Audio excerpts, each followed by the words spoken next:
took my son to Splish Splash today, just to have kind of a family day and have a good time.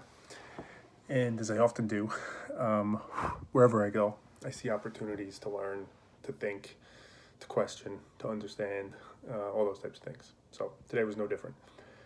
So simple situation, simple observation. We were getting ready to leave Splish Splash. My son had to go to the bathroom, so we went into the bathroom. I went in with him. And as we went in there, there was an older gentleman, maybe around my age, like middle-aged guy, brushing his teeth in the bathroom.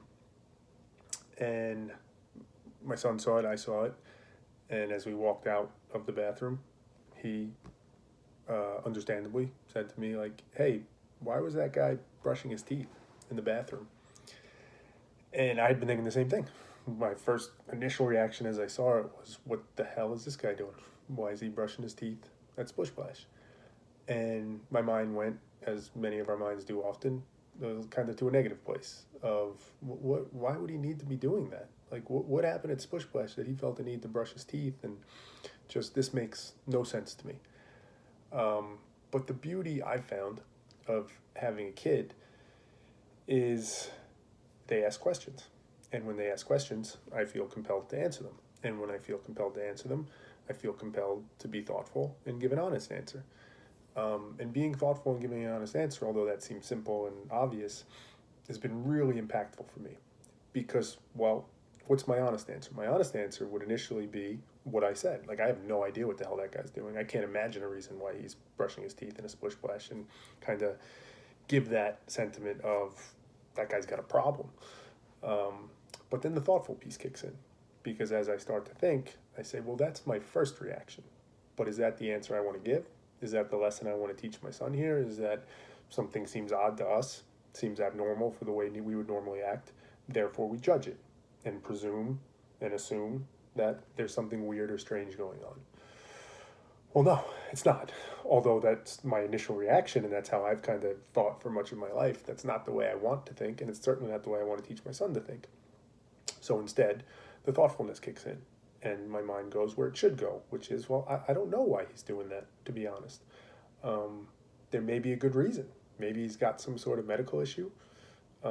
Maybe he just enjoys brushing his teeth. Maybe he had a meal here and he likes to brush his teeth after a meal. Maybe he lost a bet. Like, I have no idea. I couldn't even begin to understand or guess I guess I could guess, but I could never actually say with any certainty what the reason was. But that's not the point.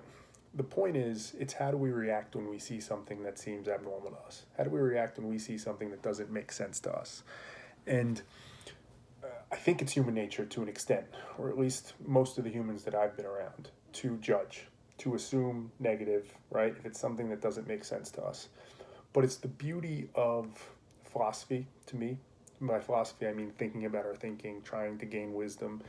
And it's the beauty of using that to try and help really anybody, but particularly children, and in my case, my son, to try and overcome that human nature. Because there's a belief that there's a better way to be, right? That man that was brushing his teeth in the bathroom did nothing to hurt me or my son, didn't offend us in any way, wasn't interrupting or causing any sort of an issue. He was just doing something that we normally wouldn't have done. To pass a value judgment on it and assume it's bad or worse than something we would have done in some way is, at best, just thoughtless, right? Because I haven't run the math on that. I have no basis to say that. At worst, it's just us being assholes. It's us just looking for negatives and looking to judge somebody. The much better way to be, and again, the beauty of philosophy in this, is to teach myself, starting with, but also my son, to be open-minded to it. It doesn't mean you accept everything and you follow everything and you do everything somebody else does or whatever it might be.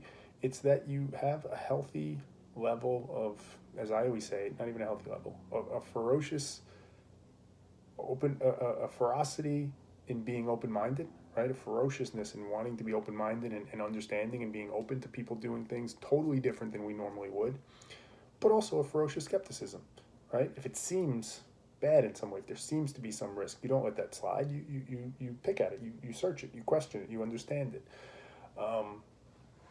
And I think in this situation, if you apply that, you would pretty quickly realize the skepticism isn't really founded. There's not much to be skeptical of. There's not much to be afraid of or worried about. The open-mindedness is the important piece here, because it's just something different, nothing more, nothing less. And training our minds to be okay with that, training our minds to react in a way which would seem to be the obvious and natural way, but for whatever reason it's become unnatural.